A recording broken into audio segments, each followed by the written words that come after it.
नमो हरिहंताणं नमो सिद्धाणं नमो आयर्याणं नमो वज्रायाणं नमो लोये सवसागुणम् S सुरासुरमणुसिंह वन्दितं दूधगायिकं मलम् Namami वटवाणं तीर्थं धम्मस्कर्तारम्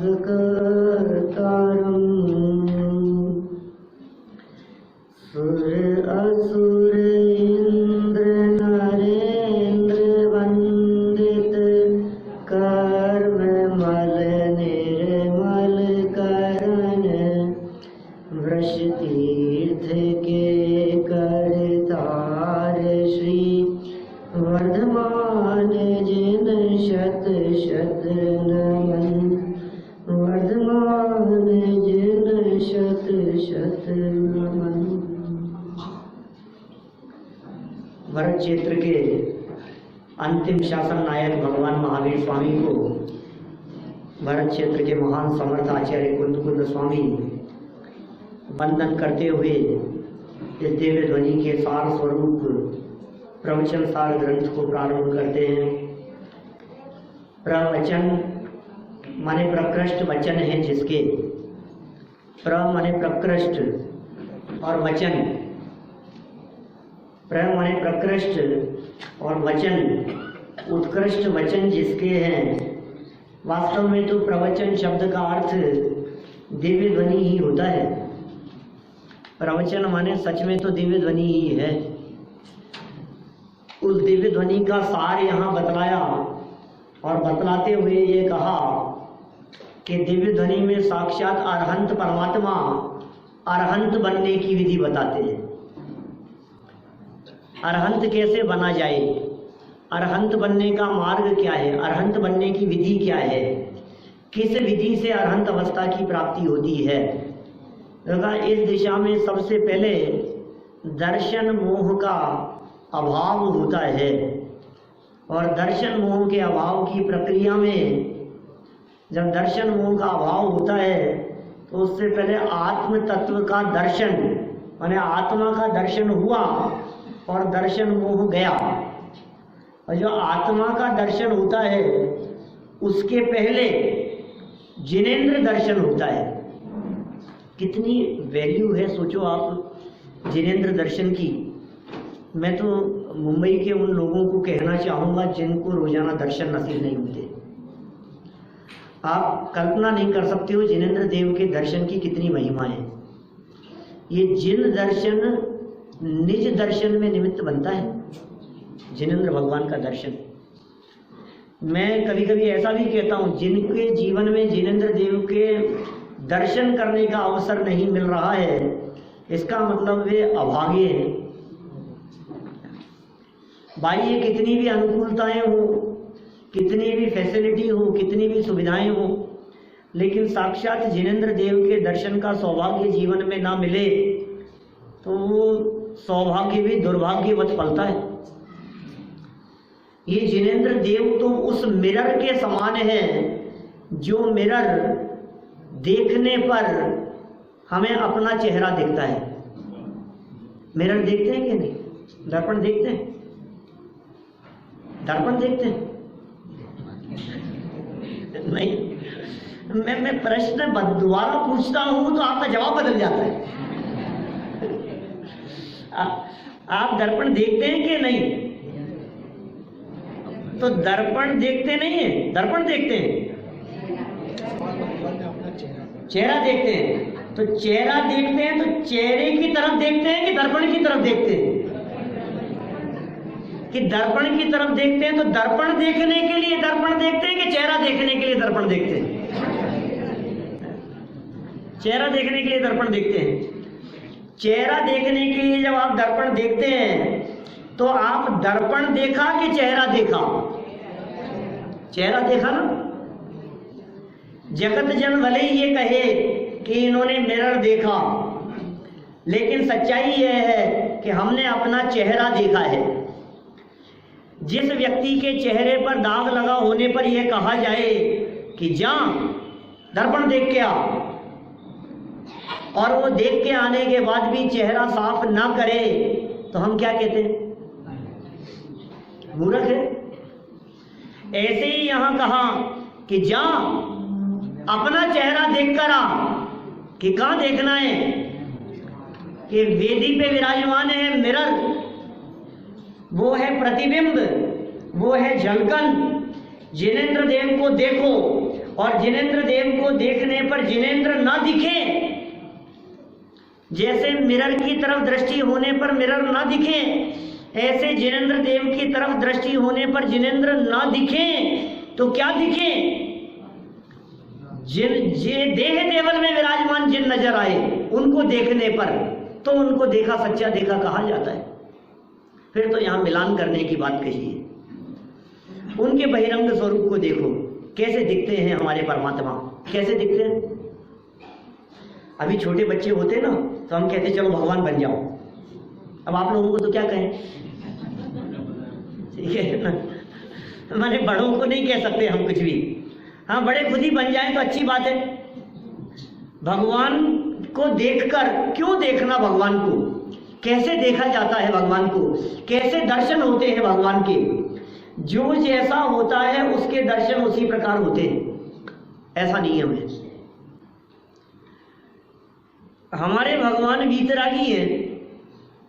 अब वीतरागियों के दर्शन कैसे करते हैं?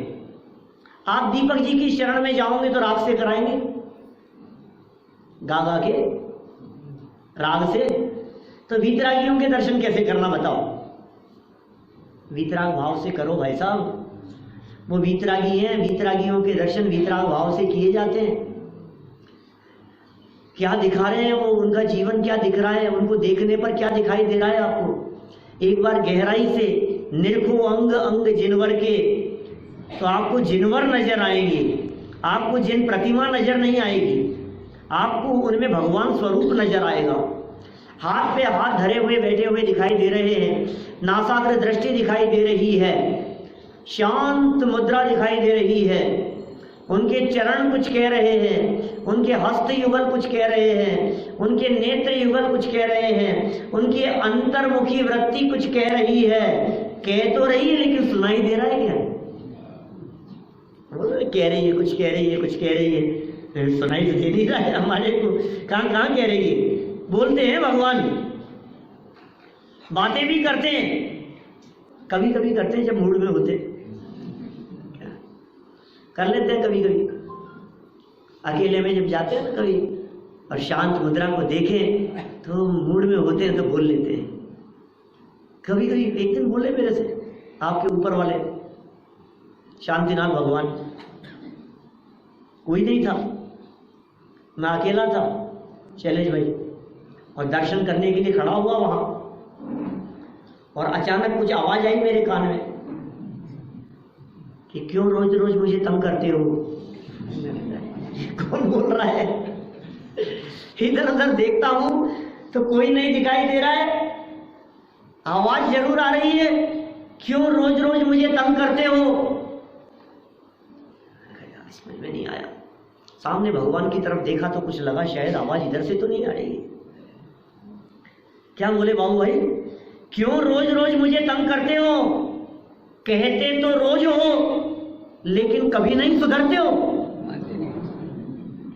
ऐसी आवाज आई सामने से, रोज रोज बोलते हो, रोज वही भक्ति, राग सहित जग में रुलियो मिले सरागी देव, वीत राग भेटियो वे, रोज रोज वही भक्ति, वही स्तुति, वही विनय पाठ, वही शांति पाठ, रोजाना रोजाना रोजाना सुनाता है। तो आवाज क्या आई, क्या बोले भगवान मुझसे? जब पता लगा मुझे कि सच में भगवान ही बात कर रहे हैं, यहाँ तो और कोई है नहीं, वो बोले क्यों रोज रोज मुझे तंग करते हो? कहते तो रोज हो लेकिन कभी नहीं सुधरते हो। मैं कुछ बोल पाता? तो बोले क्यों पीते हो इतनी मोह मदिरा को? ऐसा बोले मुझसे। मैं क्या जवाब देता उनके सामने? मैं कुछ बोलता, उसके पहले सामने से एक और आवाज आई जानता हूँ, सर्वज्ञ है भाई, सब जानते हैं। जानता हूँ तुझ पर है नेतागिरी का असर, इस कारण छोड़ता नहीं बोलने में कोई कसर। नेता लोग क्या काम करते हैं, बड़ी बड़ी बातें करते हैं। यहाँ भगवान के सामने आता है और हाथ में अर्घ लेकर के रोज सुनाता है, निश्चित तेरे सदृश प्रभु अरहंत अवस्था पाऊंगा। सुनाता तो रोज है। जानता हूं तुझ पर है नेतागिरी का असर, इस कारण छोड़ता नहीं बोलने में कोई कसर। घबरा गया मैं तो, डांट लगाई उन्होंने मेरे को। मैंने कहा मगर? बोले मगर क्या, भूल गया 84 के चक्कर को?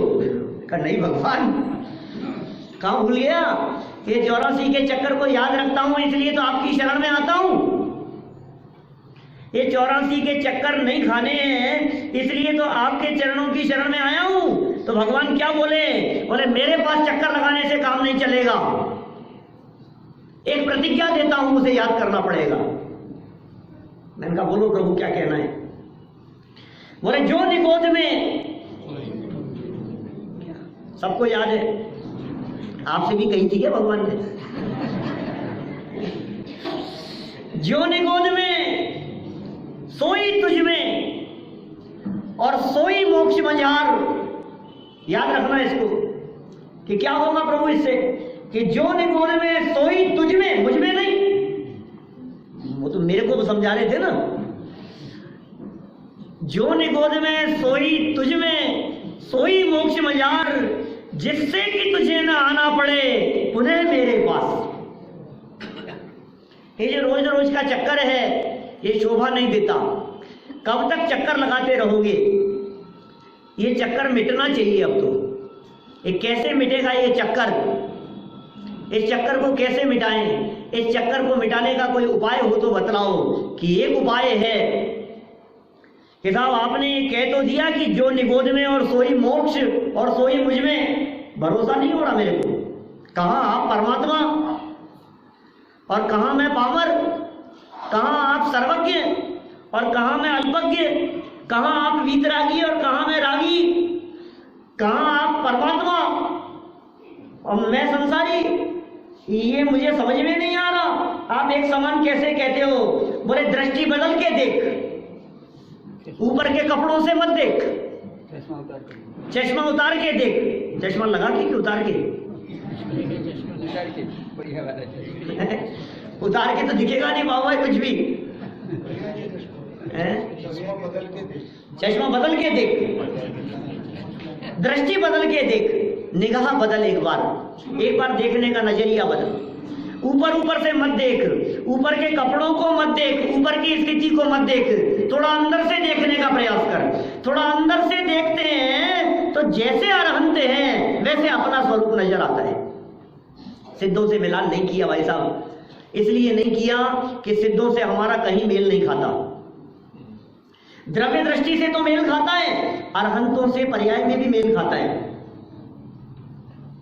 क्या वो पर्याय से जो मेल खाता है, जो कुंद कुंद स्वामी बतलाएंगे सो तो आगे पढ़ेंगे। अभी जितना मोटी मोटी बुद्धि वालों को समझ में आता है उतना देख लें। उनके मनुष्य आयु का उदय चल रहा है। अरहंत भगवान के, अरहंतों के अभी अरहंत अवस्था में कौन सी आयु का उदय चल रहा है और हमारे कौन सी आयु का उदय चल रहा है? पर्याय की बात कर रहा हूं।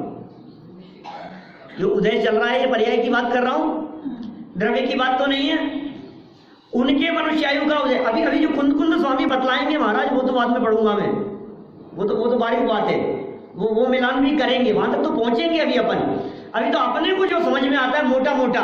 नए आदमी को यदि पहली बार आने वालों को कुछ समझाएं तो इतना तो समझ में आता है ना कि उनके भी कुछ आयु कर्म शेष है, अभी अघातिया कर्म बचे हैं। उनके भी शरीर है और हमारे भी शरीर है। उनके मनुष्य आयु है, हमारे भी मनुष्य आयु है। वो अभी इस मध्य लोक में ही है और हम भी मध्य लोक में ही है। ये समानता नहीं है क्या हेमचंद जी साहब? क्या ये समानता नहीं दिखती है? ऐसा देखने पर हमें क्या ऐसा नहीं लगता है? देखो, कोई व्यक्ति कितने भी संपन्न क्यों नहीं हो, बहुत संपन्न है और अपने बंगलों में रहते हैं, जहां भी रहते हैं, तो वो और कहाँ हम अपनी झोपड़ी में रहने वाले और कहाँ वो बड़े बंगले में रहने वाले। लेकिन देवलाली आए तो बगल वाले कमरे में ठहरे, बोले जैसे तुम वैसे हम।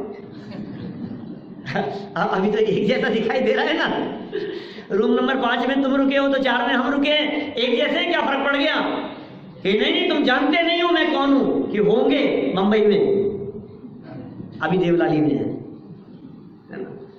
तो अभी वहां की बात नहीं कर रहे, अभी तो हम यहां की बात कर रहे हैं। आप भी मध्य लोक में और हम भी मध्य लोक में हैं।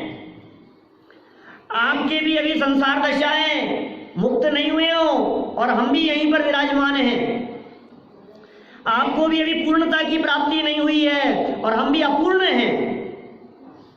क्या फर्क दिखाई दे रहा है? हमें तो एक समान दिखाई। तो इतनी जब सिमिलरिटी देखी तो ये जीव तैयार हो गया अरहंतों से मिलान करने का। कंपटीशन भी मतलब वहां किया जाए जहां थोड़ी सी संभावना हो जीतने की। अभी सिद्धों से मिलान करने में पहले ही ये पता लग जाएगा अरे यार कहाँ उनका हमारा कहाँ मिलान हो ही नहीं पाएगा, तो फिर करना ही नहीं। ये जो फर्स्ट स्टेप में ही अलग कर देता है, इनसे मेरा कोई मिलान नहीं हो सकता भाई साहब, आप रहने दो, इनसे हमें कोई बराबरी नहीं करनी है। फिर कहा इनसे कि हाँ इनसे करके देख लो, ये तो यही है। तो अरहंत चूंकि सामने दिखाई देते हैं, इसलिए अरहंतों से मिलान की बात इस गाथा में कही गई है। समझ में अरहंतों से मिलान की बात क्यों कही? कहीं तो समानता दिख रही है, मोटी मोटी बुद्धि वालों को कुछ तो नजर आ रहा है। अरे यदि उन अरहंत परमात्मा के आसपास में लोग जय जयकार करते हुए देव लोग दिखाई दे रहे हैं तो कोई आश्चर्य वाली बात नहीं है। मध्य लोक में भी मनुष्य गति के जीवों की जय जयकार करने के लिए स्वर्ग से देव उतर आते हैं, तो हमें कोई फर्क नजर नहीं आता है। क्या हो गया है? आखिर खेल सकते हैं, मुकाबला हो सकता है उनका और हमारा, बराबरी का। देखते हैं कि क्या कम ज्यादा बैठता है कुछ, तो मुकाबले के लिए तो आपने तो ऊपर चढ़ा लिया, कुर्ता ऊपर चढ़ा लिया। सुनील भाई ने तो मुकाबले की बात कहते ही ठीक है कोई बात नहीं। तो देखें जरा, क्या कमर नहीं कसी तो कुर्ता कस लिया। कोई बात नहीं। चलो देखो, गाथा याद हुई क्या किसी को? सामने वालों को तो किसी का हाथ ही खड़ा नहीं होता है। छोटे बच्चे होते तो फटाफट हाथ खड़ा करते, नहीं उधर उधर उधर की तो बात ही नहीं, उस तरफ तो देखना ही नहीं अपने को, अपना तो पाला ही इधर है, बीच में बाउंड्री है। देखो आधी आधी लाइन बोलता हूँ, याद करना अनुज भाई, कल सुनूंगा, कल कितने लोग सुना पाएंगे, बैठे बैठे याद करते रहना, ठीक है ना? याद करने में प्रवचन भूल मत जाना जो मैं सुना रहा हूँ। जो जान दिया हंतम दौवत गुणत पज्जयतेहिम,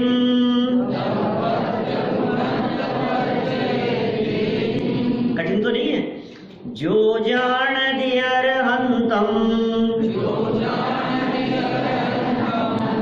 दौवत गुणत पज्जयतेहिम,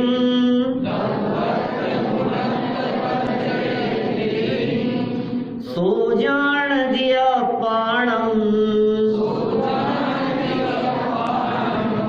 मोहो खलु जादित सलयम।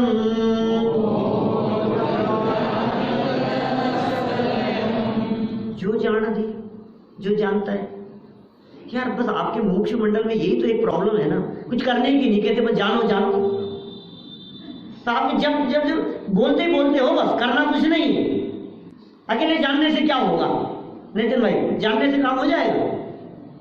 करना तो पड़ेगा ना कुछ तो, बिना किए हुए काम हो जाएगा? अकेला जानो जानो बस जानो जानो, अरे जान लिया है, जान के कोई आगे तो बताओ कुछ तो, कि नहीं भाई कीमत जानने की है, वैल्यू जानने की है भाई साहब। जानने की कितनी कीमत है ये मैं नहीं आप जानते हैं। नहीं हम कहाँ जानते हैं? अभी तो वो अमिताभ बच्चन खिला रहा है करोड़पति, 7 करोड़ किसके पल्ले पड़ते हैं? 7 करोड़ मिलते हैं? नहीं मालूम है? सुना है? देवलाली वालों को नहीं पता। ज्ञान की कीमत है। मजदूर है ना, मजदूरी करता है, उठा पटक करता है दिन भर, कितने पैसे मिलते होंगे भाई साहब सुबह से शाम तक? यहाँ क्या रेट है? 450। यहाँ मजदूर की रेट कितनी है? 450। आपने तो कराया काम भी 500 रुपये, 500 मान लीजिए, थोड़ा ज़्यादा उधार खुले हाथ से दो, थोड़ा सा 500 दे दिया, चलो कोई बात नहीं।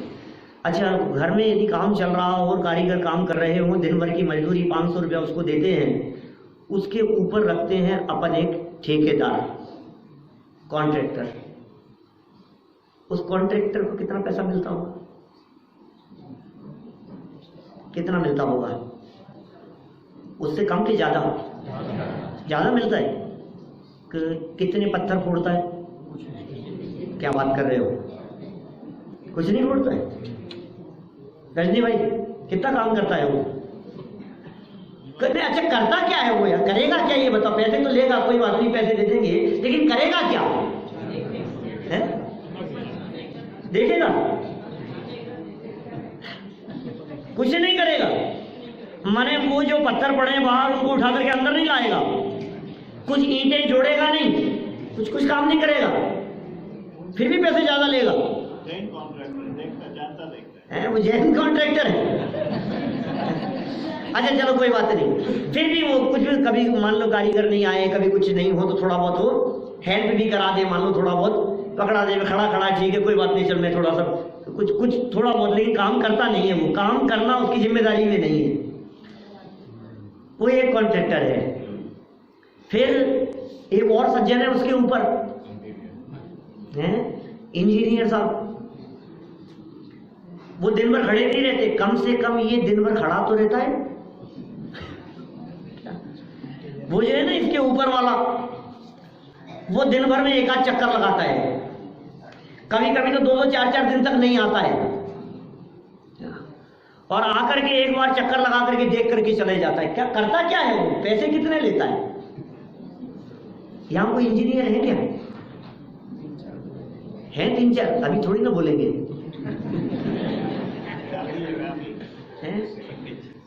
पंडित जी हैं?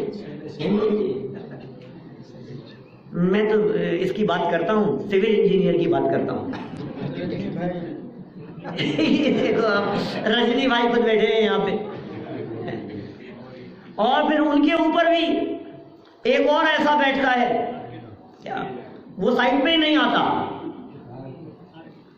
वो अपने ऑफिस में लैपटॉप खोल करके बैठता है बस, और 10-20-25 साइट चलती है जहां जहां जो भी चल रही है, और बस वो चीफ इंजीनियर।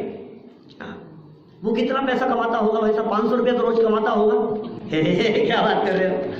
500 रुपया रोज? करता क्या है अनुज भाई? वो करता क्या है? कुछ भी नहीं, कुछ भी नहीं करता। किस बात के पैसे ले रहा है बाबू भाई? सब लोगों को बेवकूफ बना रहा है कि नहीं भाई साहब, उसकी नॉलेज की कीमत है, उसके ज्ञान की कीमत है, उसकी एडवाइस की कीमत है।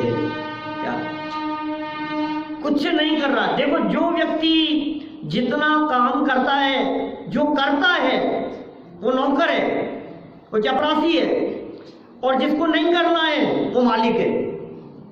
जिसको जितना काम कम करना है उसका लेवल ऊपर चढ़ता चला जाता है। जिनको कुछ नहीं करना, साथ ही अनंत काल तक स्वरूप में विराजमान, उनका लेवल कितना कि उनसे ऊपर और कुछ नहीं, लोक के शिखर पर जाकर के विराजमान सिद्ध परमात्मा। भाई साहब, ये जानने की कीमत दुनिया में भी दिखती है, यहाँ जानने की कीमत कैसे नहीं होगी? रही बात इसकी कि आप ये कहते हो कि यहाँ सभा में गद्दी पर बैठ करके बातें ही बातें करते हो, तो मैं आपसे पूछता हूँ, महावीर भगवान 30 साल तक समूह शरण में बैठ करके क्या कर रहे थे? क्या कर रहे थे शरीर में? सिर्फ वाणी, वो भी स्वयं अपनी योग्यता से, वे तो ज्ञाता दृष्टा भाव से थे। भाई साहब, ये जानने का काम साधारण काम नहीं है, ये जानना आसान नहीं है। जानना तो तेरा स्वभाव है, लेकिन उस स्वभाव रूप से रहने में तेरा पुरुषार्थ काम करता है। पुरुषार्थ लगाना पड़ेगा। अब जाने किसको, अब वो पद्धति की बात करते हैं। जो जान दी, जानो जानो जानो, बस जानते रहो कि किसको, कि अरहंतम, अरहंत को, अरहंतम, अरहंत को, द्वितीय है ना, अरहंत को कैसे जाने, कि दवत द्रव्य पने जानो, गुणत गुण पने जानो, पज्जयतेहिम और पर्याय पने जानो। ठीक है साहब, अरहंत को जानने के लिए आप कह रहे हो, हम जान लेंगे। द्रव्य बने, गुण बने, पर्याय बने, हम जान लेंगे। लेकिन उनको जानने से अपना स्वरूप जानने में आएगा? बिल्कुल आएगा। सो जान दी, जो जान दी, पहली लाइन में लिखा, दूसरी लाइन में लिखा सो जान दी, जो जान दी अरहंतम, सो जान दी अपाणम। जो अरहंत को जानता है वो अपने आत्मा को जानता है, लेकिन कैसे, कि द्रव्य गुण पर्याय पने जानता है तो उसका मोह नाश को प्राप्त होता है। तत्सलयम, अब नीचे देखो, अन्वयार्थ तो हो गया ना, पढ़ा नहीं, पढ़ देता हूं, नीचे भी पढ़ देता हूं वापस, अन्वयार्थ देखो। जो अरहंत को द्रव्य पने, गुण पने और पर्याय पने जानता है, वह अपने आत्मा को जानता है और उसका मोह अवश्य लय को प्राप्त होता है। एक समस्या है, अरहंत भगवान को द्रव्य पने, गुण पने, पर्याय पने जानता है, तो अरहंत अवस्था द्रव्य है, गुण है कि पर्याय है? अरहंत है ना, अरहंत, तो अरहंत द्रव्य है, गुण है या पर्याय है?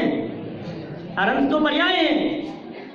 तो अरहंतों की पर्याय को पर्याय पने कैसे जाने? क्या कह रहे हैं? द्रव्य पने जानो, किसको? उस पर्याय को।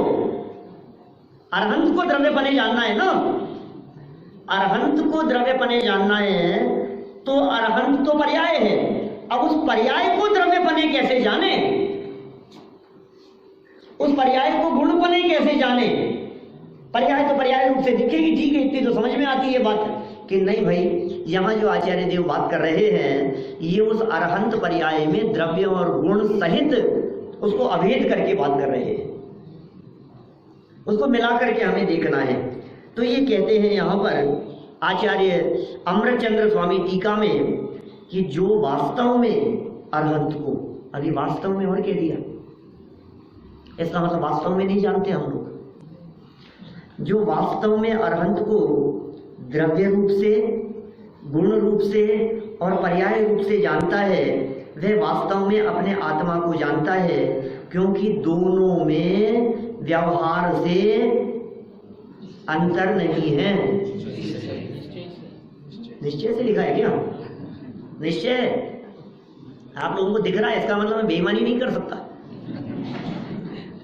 निश्चय से अंतर नहीं है, परमार्थ से अरहंत में और मेरे में अंतर नहीं है। द्रव्य गुण और पर्याय पने, तीनों पने अंतर नहीं है। द्रव्य देखो जरा, अरहंत परमात्मा का द्रव्य देखो। अभी द्रव्य किसे कहते हैं, इसे ये नीचे लिखेंगे, है ना? तो आप क्या चाहते हैं बोलो, यही समानता बताऊं कि नीचे चल के बताऊं? नीचे पढ़ूं? नीचे और पढ़ो, जैसे द्रव्य गुण पर्याय का स्वरूप पढ़ेंगे ना, तो फिर अपन समानता की बात करेंगे। अभी तो इतनी बात तो इन्होंने बता दी कि अरहंत भगवान के ये तीन, अरहंतों के द्रव्य भी है, गुण भी है, पर्याय भी है, और अपनी आत्मा में भी तीन बातें, द्रव्य भी, गुण भी और पर्याय भी, और निश्चय से इनमें कोई अंतर नहीं है। और अरहंत का स्वरूप अंतिमता को प्राप्त सोने के स्वरूप की भांति परिस्पष्ट है, माने सर्व प्रकार से स्पष्ट है, इसलिए उसका ज्ञान होने पर सर्व आत्मा का ज्ञान होता है। ये समझ में क्या क्या समझा रहे हैं? ये कह रहे हैं अरहंतों को जानने की बात क्यों कह रहे हो यार, अरहंतों को बीच में क्यों ले आए आप डायरेक्ट आत्मा को जानने की बात क्यों नहीं करते हो? नहीं समझ में आई, ये बीच में ये ऐसा ट्रेंगल क्यों घुमा रहे हो? ये अब जानना अपने को है, मुझे अपने आप को जानना है, देखा तुम उसको जानो, फिर उसको जान करके फिर कैसे हो? ये क्या चक्कर है? पॉइंट समझ में आ रहा है क्या? क्या प्रश्न क्या है मेरा प्रश्न ये है, आपको यदि अपने आप को जानना है तो तुम अपने आप को जान लो। तुम ये क्यों कहते हो कि तुम्हें जानने के लिए पहले उधर और फिर उधर से घूम करके फिर इधर, ऐसा काहे को घुमाते हो हमारे को, ये चक्कर क्यों कराते हो? तो यहां ये कह रहे हैं कि नहीं भाई साहब, ये चक्कर नहीं करा रहे हैं हम आपको। एक्चुअल में आपको अपनी आत्मा का असली स्वरूप तभी समझ में आएगा जब तुम अरहंत को देखोगे। कल तो गुरुदेव का व्याख्यान चला था सुबह, तो उसमें बार बार कह रहे थे वो तेरा वास्तव में स्वरूप तो सिद्ध समान ही है ना। असली स्वरूप यदि तू देखेगा तो सिद्ध समान ही है, लेकिन चूंकि सिद्ध दिखते नहीं है ना, इसलिए तुझे अरहंतों से मिलान करके बतलाते हैं कि उनसे मिलान क्यों करा रहे हो। इसलिए करा रहे हैं कि उनको देख करके तुझे पता लगेगा जैसे ये अनंत सुखी हो गए ऐसा अनंत सुखी मैं भी हो सकता हूं। कोई फर्क नहीं है यार। तुम कौन सा बिजनेस करते हो भाई साहब? कपड़े का, शेयर बाजार का। अब देखो ये शेयर बाजार का बिजनेस करते हैं, तो ये जब दूसरे शेयर बाजार वाले को देखते हैं तो इनको विश्वास होना चाहिए कि अभी शेयर मार्केट इतना डाउन होने पर उसके इतने चले गए तो मेरे भी चले जाएंगे। दूसरे को देख करके दिखता है ना ऐसा। अभी इतना जा रहा है ना, मार्केट डाउन जा रहा है, down down down down down. Naveen भाई बता रहे थे 1 महीने से डाउन डाउन जा रहा है। यहाँ डाउन का काम ही नहीं है, अपने यहाँ तो ऊपर ऊपर चढ़ने का काम है भाई साहब।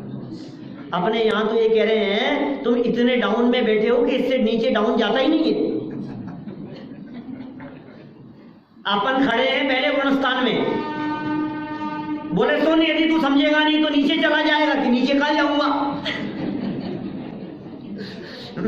मैं जिस लेवल पर खड़ा हुआ हूं पहले गुणस्थान में, इससे नीचे तो कहीं जाने की गुंजाइश ही नहीं है। इसलिए एक डर तो अपने अंदर से निकाल देना। ये कोई कहे कि तुम गलत जगह अटक गए, फंस गए और गिर जाओगे और खत्म हो जाओगे और ये कुछ नहीं। बोले मैं जिस लेवल पर हूं यहां से गिरने की गुंजाइश नहीं है। इसका मतलब फ्यूचर 100% ब्राइट है, क्योंकि यहां नुकसान का काम नहीं है, यहां तो चढ़ने का ही काम होगा।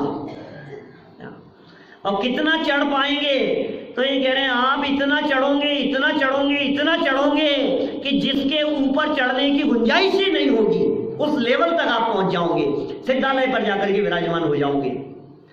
तो अरहंतों से मिलान करा रहे हैं। तो हम ये कहना है कि अरहंतों से मिलान कराने में यदि आप अरहंतों को देखने की बात कहते हो तो अरहंतों को देखना तो शुभ भाव है भाई साहब। अभी पीछे तुम शुभ भाव की इतनी धुनाई कर रहे थे, 79 में इतनी जबरदस्त धुनाई करके आए हैं और शुभ भाव की, उस शुभोपयोग परिणाम की, उसमें अटकने की हमें आपसे उम्मीद नहीं थी प्रभु कि आगे कदम बढ़ाकर तुम फिर दोबारा हमारे को अरहंत को जानने में लगाओगे। दोबारा शुभ में लगा दिया, शुभ से हटाकर के शुभ में लगा दिया ना कि नहीं भाई सुनो तो सही, एक बड़ा चक्कर है इसमें। ये जो अरहंतों को जानने वाला शुभ भाव है, ये अरहंतों को जानने वाले शुभ भाव की दिशा बदल गई है। वो जो तुम्हारा शुभ भाव था जो आज तक हो रहा था, उस शुभ भाव की दिशा गलत दिशा में थी, विपरीत दिशा में थी। अब ये है तो शुभ भाव, लेकिन ये शुभ भाव शुभ के लिए नहीं है, ये शुभ भाव गर्भित शुद्धता वाला, शुद्धोपयोग की तरफ ले जाने वाला भाव है। ये दर्शन मोह के क्षय की तरफ बढ़ता हुआ भाव है भैया, इसमें गर्भित शुद्धता मौजूद है। कांटा होता है ना, कांटा चुभ जाए तो क्या करना उसको निकालने के लिए? कांटे से निकालना। कांटे से वो कांटा और ज्यादा अंदर भी चला जाता है, तो क्या करना पड़ेगा कि जिधर से कांटा लगा हो उधर से नहीं, उसके विपरीत दिशा से, माने कांटे की दिशा बदलकर प्रयोग करोगे तो वो कांटा निकालने में सफल हो जाएगा। रोड पर चलते हुए एकदम एक कांटा लग गया, बहुत सारे कांटे थे, गार्डन से गुजर रहे थे और एक कांटा पैर में लग गया। अब बतलाओ उस कांटे को निकालने के लिए क्या करें? घर में कांटा लग जाता है तो आप सुई उठा लेते हो, सुई से निकाल लेते हो। अब वहां कांटा लगाए तो क्या करेंगे कि पास में और कांटे रखे थे वैसे ही, अरे क्या कर रहे हो? अब छोटा बच्चा था, उसके पैर में कांटा लग गया, वो रोने लगा और हमने कहा रुक मैं निकाल देता हूँ, तो खुश हुआ एकदम। फिर हमने दूसरा कांटा उठा करके लगाने की कोशिश, क्या कर रहे हो आप, यही तो चुभा है। कि बेटा ये जो चुभा है ना, ये अब इसकी दिशा बदलनी है। ये जो शुभ भाव था ना, इस शुभ भाव की दिशा बदल गई। अभी तक जिसकी धुनाई कर रहे थे वो शुभ भाव हमारे को कहाँ ले जाने वाला था, महादुख संकट निकट है वहां ले जाने वाला था। अब ये जो शुभ भाव है, ये शुभ भाव शुद्धोपयोग की तरफ ले जाने वाला है। ये साधारण नहीं है। शुभ भाव का भी अवलंबन कौन सा, देखो जिनेंद्र देव की पूजन करना भी शुभ भाव है, भक्ति करना भी शुभ भाव है, स्वाध्याय करना भी शुभ भाव है, दान देना, व्रत उपवास आदि करना, ये सब शुभ भाव है। लेकिन दर्शन मोह के नाश होने के तत्काल पहले होने वाला शुभ भाव कैसा होता है वो यहां बता रहे हैं। हर व्यक्ति बात करता है, अरे साहब शुभ तो होगा ही ना, शुभ तो, अरे भाई शुभ, लेकिन कौन सा शुभ, सारे शुभ हैं, सभी शुभ हैं। अब तो मैं कौन से शुभ की बात कर रहे हैं, ये वो शुभ भाव अरहंतों की को जानना, द्रव्य गुण पर्याय से जानना, ये वो शुभ भाव है जो शुभ भाव अब मरता हुआ शुभ भाव है, जो गलता हुआ शुभ भाव है, जो नष्ट होने वाला शुभ भाव है, उस भाव की बात कर रहे हैं। अरहंत का स्वरूप कैसा है, अंतिम ताव, ताव जानते, ताव मतलब गर्मी, अग्नि में तपाया जाना। अंतिम ताव को प्राप्त सोने के स्वरूप की भांति गोल्ड अग्नि में तपाया जा रहा है, और अग्नि में तपाए जाने पर धीरे धीरे वो परिष्कृत होता जा रहा है, गोल्ड धीरे धीरे निर्मल होता जा रहा है। उसकी जो किट्टी कालिमा है वो नष्ट होती चली जा रही है। फिर और तपाया और तपाया और तपाया और तपाया और तपाया, तपते तपते तपते तपते ये 16 ताव, अंतिम ताव लगने पर वो कैसा हो गया, परिस्पष्ट, सर्व प्रकार से स्पष्ट है, बराबर। अब ये अरहंतों को देखा हमने, अरे यार यही माल तो था, ये जो फिनिश्ड गुड्स दिखाई दे रहा है ये वही तो है जो रॉ मटेरियल मेरे पास में सेम है, कोई फर्क नहीं है। इसलिए मिलान करने की बात कर रहे हैं। एक खान से निकला हुआ गोल्ड है और एक अंतिम ताव को प्राप्त गोल्ड है, बोलो दोनों में क्या फर्क है, कुछ फर्क है कि नहीं है, या नहीं है, है फर्क, गोल्ड में नहीं है, गोल्ड में फर्क नहीं है, गोल्ड में फर्क नहीं है, शुद्धता में फर्क है, शुद्धता में भी फर्क नहीं है। तो फर्क है या नहीं है, क्या कहना क्या चाहते हो आप लोग, स्पष्ट क्यों नहीं कहते हो, ऐसे घबराते हुए क्यों बोलते हो, किसकी पर्याय में फर्क दिख रहा है, अच्छा दोनों की पर्याय में फर्क दिखाई दे रहा है आपको। अच्छा वो जो खरीदने वाले होते हैं ना, जो पारखी होते हैं, उन्हें पर्याय में भी फर्क नहीं दिखता, क्या शैलेश भाई? अभी जिसको पर्याय में फर्क दिखता है वो उसको काला कलूटा सोना जान करके ये खरीदूंगा क्या मैं, अटे। जिसको पर्याय में फर्क दिखता है वो उसकी कीमत नहीं कर पाता, उसकी कीमत कहां मिलेगी, बोलो, उसकी कीमत सुनार के यहां मिलेगी। अरे वो अशुद्धता जाने की तो बात अलग है, वो तो अभी खोट सहित गोल्ड को भी खरीद रहा है।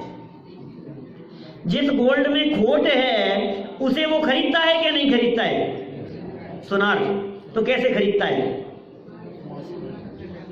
कैसे खरीदता है, पर्याय में शुद्धता देखकर खरीदता है क्या अशुद्धता देख के खरीदता है? अरे उसे शुद्धता दिखाई दे रही है प्रभु, क्या उसे उस वर्तमान पर्याय में शुद्धता दिखाई दे रही है, आंखों में उसके वो चमकता हुआ गोल्ड दिखाई दे रहा है। वर्तमान में काला दिखने के बावजूद भी, कालापन दिखने के बावजूद भी उसको कालापन नहीं दिखाई दे रहा है, मलिनता दिखाई देने पर भी मलिनता को नहीं देख रहा है, क्योंकि यदि वो मलिनता को देखे तो वो गोल्ड को खरीद नहीं सकता। रफ खरीदने वाले, ज्वेलरी का काम करने वाले कई लोग होंगे यहाँ पर भी, क्या करते हैं, रफ खरीदते हैं मार्केट से, फिर क्या करते हैं, हम लोग जाते हैं जयपुर में, जगह जगह बहुत सारे लोग आते हैं, पूरे देश के लोग जयपुर आते हैं, काहे के लिए, मूर्ति के लिए, मूर्ति बननी है, पत्थर देखते हैं, पत्थर तलाशते हैं, अच्छा अच्छा बड़ा पत्थर खरीदते हैं। आजकल तो ये भी होता है ना, पहले पत्थर देखते हैं, फिर पत्थर का वो उसका आयोजन करते हैं, पत्थर देख करके उसका स्वस्तिक वगैरह करके धागा बांध करके प्रतिमा बनने के पहले कराते हैं ऐसा दीपक भाई। तो वो जो पाषाण का शिलाखंड है, उस पाषाण के शिलाखंड में वो मूर्तिकार उस पत्थर को देख करके ये बतला देता है कि पंडित जी इतने इंच की प्रतिमा बनेगी, इतने इंच की प्रतिमा है क्या। अभी हमने वहां इंदौर के लिए आपके 2.5 दिन के लिए स्फटिक की प्रतिमा, तो पाषाण था वो बड़ा, बोले इसमें कितने इंच की स्फटिक की प्रतिमा है, कितने की बनेगी। हमारा प्रश्न क्या था कि इसमें कितने इंच की स्फटिक की प्रतिमा बनेगी, और मूर्ति बनाने वाले का जवाब यह था कि इसमें इतने इंच की प्रतिमा है। क्या फर्क समझ में आया। हमने कहा कितने की बनेगी, हम पर्याय दृष्टि वाले, क्या वर्तमान पर्याय को देखने वाले, और वो क्या देख रहा है, वो कह रहा है इतने की है, इतनी है इसमें, ये उसे वर्तमान में दिखाई दे रही है। ये यहाँ यही दिखा रहे हैं भाई साहब, अरहंतों को देखो और अपनी वैल्यू पता होनी चाहिए आपको कि हमारी वैल्यू कितनी है। ये दर दर की ठोकरें खाना ये बर्बाद कर रहा है अपनी वर्तमान ज्ञान की पर्याय को। एक समय की ज्ञान की पर्याय में इतनी ताकत है, अनंत अतीन्द्रिय आनंद के झरने झरे। प्रति समय की पर्याय, एक समय उत्पन्न होने वाली पर्याय जो विभाव की तरफ, पर पदार्थों की तरफ, राग की तरफ, विषय कषाय की तरफ उन्मुख होकर के बर्बाद हो रही है, वो प्रति समय उत्पन्न होने वाली ज्ञान की पर्याय। कुछ नहीं करना है, सिर्फ दिशा बदलनी है। उस पर्याय की दिशा बदली, वो आनंद का वेदन, और वो अपने स्वभाव के लिए समर्पित हो गई, तो उस आनंद के ऐसे झरने झरने लगते हैं कि वो कभी ना रुके, ऐसा फॉल बहता है। बोलो, ये वो दिखा रहे हैं यहाँ। देखो क्या कहा, अंतिम ताव को प्राप्त सोने के स्वरूप की भांति उनका स्वरूप देखा, अंतिम ताव का दिखाई दे रहा है, परिस्पष्ट है, इसलिए उसका ज्ञान होने पर, उसका ज्ञान होने पर, अरहंत परमात्मा का ज्ञान होने पर सर्व आत्मा का ज्ञान होता है। अरहंतों का ज्ञान होगा तो आपको पता लगेगा। देखो अभी ऐसे पता नहीं लगता क्या होता है। वो पत्थर की बात कर रहे थे ना अपन, मूर्ति के पत्थर की। जब हमने वो पत्थर देखा तो उस पत्थर के अंदर हमारे को थोड़ा मजा नहीं आया, अच्छा नहीं दिखा। तो वो मूर्ति वाला हमारे को क्या करता है, एक दूसरी साफ प्रतिमा दिखाता है। वो कहता है आप ये पत्थर में मत उलझो, आप ये देखो, क्या ये तो बड़ी गजब की है। तो बोले जैसी ये दिख रही है ना, ये ऐसी बनेगी। वो विश्वास कब खड़ा होता है? पाषाण को देखने से पाषाण का विश्वास नहीं होता, मूर्तिकार के कहने से मूर्ति का विश्वास नहीं होता, ये विद्वानों के कहने से इस बात का भरोसा नहीं होता हमारे को। ये आते हैं पंडित, पता नहीं क्या क्या कह करके चले जाते हैं अपनी भाषा में, इनको पता नहीं क्या मिलता है, क्या क्या सुनाते रहते हैं, बातें बड़ी बड़ी लंबी लंबी करते हैं। एक समय में ऐसा आ जाएगा, ऐसा आ जाएगा, अतीन्द्रिय आनंद हो जाएगा, दूसरों को गालियां देते रहते हैं, मूर्ख है, मिथ्या दृष्टि है, इतना सा नहीं कर रहा है, जगत में भटक रहा है और खुद का ठिकाना ही नहीं है। तो हम ये कह रहे हैं, तो अभी इनकी मत मानो, तुम तो खुद नक्की करो जी। असली बात ये है, दूसरों के भरोसे दुकान नहीं चला करती है, अपनी दुकान अपने भरोसे चलेगी। अपने को यदि अपनी दुकान चलानी है तो एक काम करना पड़ेगा कि खुद सीख लो वो कला।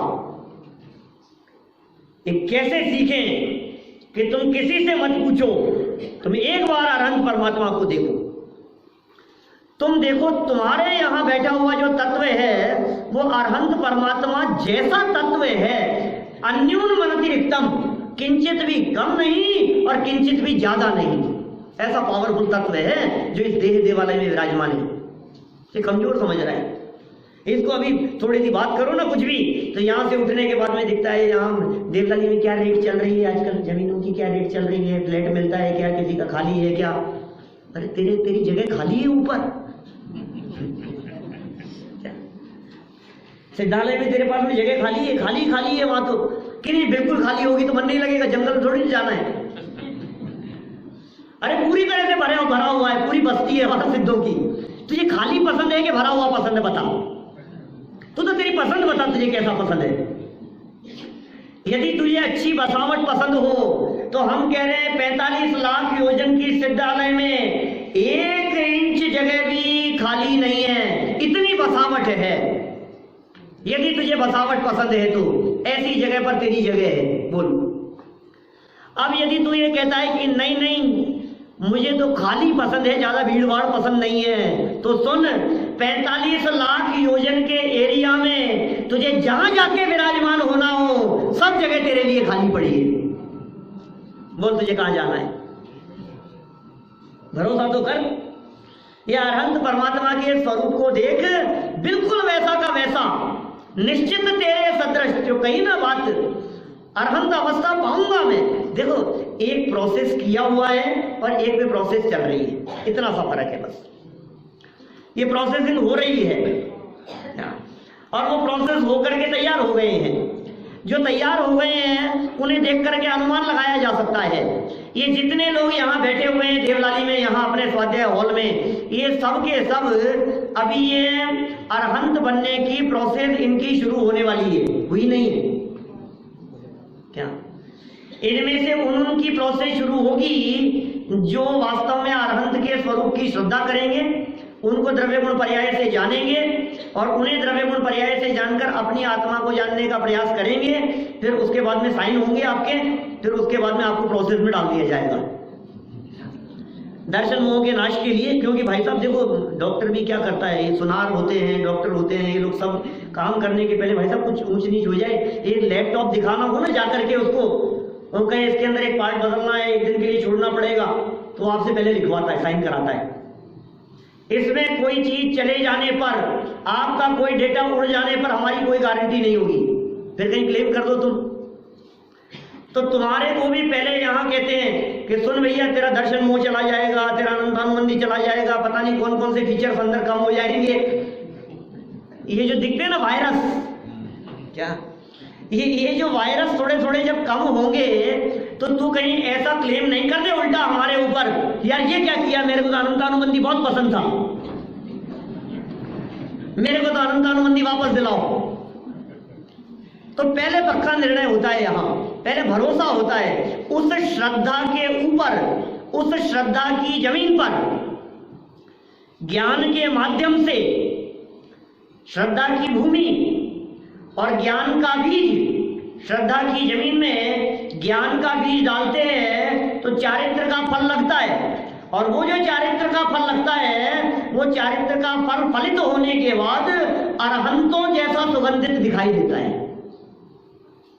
वो है मेरे पास में, वो तत्व यहां बैठा हुआ है, वही सुगंध है, कोई फर्क नहीं है कि साहब द्रव्य बने तो फर्क नहीं दिखाई देता है। हम जानते हैं वे भी जीव द्रव्य हैं, हम भी जीव द्रव्य हैं। ये बातें तो हमने खूब पढ़ ली है प्रवचनों में, शास्त्र सभाओं में। सर्व जीव छह सिद्ध सम, सब समान है, सभी आत्माएं बराबर है।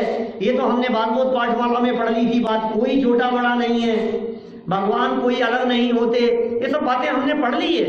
द्रव्य अपेक्षा समानता की बात तो समझ में आती है, गुणों में तो फर्क है थोड़ा सा, नहीं है। अरे वो अनंत ज्ञान, अनंत दर्शन, अनंत सुख, अनंत वीर्य, अनंत चतुष्टय वाले, अनंत गुण वाले, नहीं, गुण में भी नहीं है फर्क। जितने गुण तेरे पास में उतने गुण अनंत परमात्मा के पास में। साहब मेरे पास जितने हैं उतने अनंत के पास में, तो अच्छा नहीं लगता है ना। ऐसा कहें जितने अनंतों के पास में उतने मेरे पास में, तब तो हमें अच्छा लगता है थोड़ा सा, यार वैल्यू है उनकी, या अपनी बढ़ा दी है थोड़ी सी। और आपको उनके पास में उतने ही, उनके पास इतने ही है जितने मेरे पास में। तेरे पास भी बहुत है, कमी नहीं है। ये साहब कुछ भी कहो, पर्याय में तो फर्क है। देखो, द्रव्य गुणों की आप कितनी भी चर्चा करो, और वास्तव में यहाँ इस मुमुक्षु मंडल में, इस सभा में द्रव्य और गुण की समानता बतलाने की कुछ अपेक्षा भी नहीं है। ये तो हम थोड़ा सा मजबूती रहे ना सोचने के लिए, हमारे को नजरिया मिले, इसलिए इतनी बातें कही है हमने 2-4 पीरियड में आपके बीच में, लेकिन कोई अपेक्षा नहीं है कि हम द्रव्य और गुणों की समानता की बात करें। असली बात तो पर्याय की समानता की है। अब पर्याय से समान है या नहीं है, क्या कहता है आपका मन सुनील भाई? है? क्या कहते हैं बोलो? गंगवाल जी आप क्या कहते हो?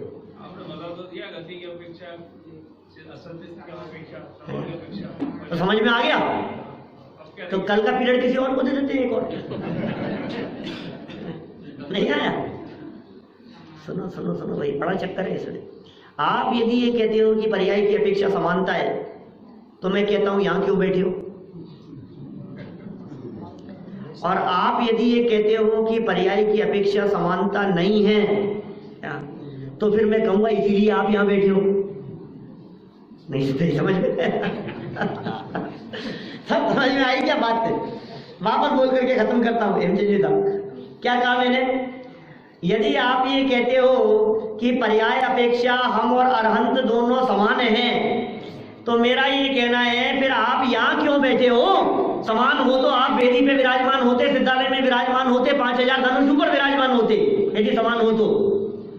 इतने पर यदि ये कहो कि नहीं नहीं पर्याय में तो असमानता है, तो फिर मैं कहता हूं इसीलिए तो आप यहां बैठे हो, क्योंकि आपको पर्याय में असमानता दिखती है, इसीलिए ये ऐसी दशा हो रही है। ये समानता और असमानता की क्या स्थिति है, इसकी चर्चा हम कल अपेक्षित विस्तार से करेंगे, जिसके माध्यम से जो असमानता है वो समानता में बदल जाए और प्रभु का और हमारे बीच का अंतर सदा सदा के लिए मिट जाए।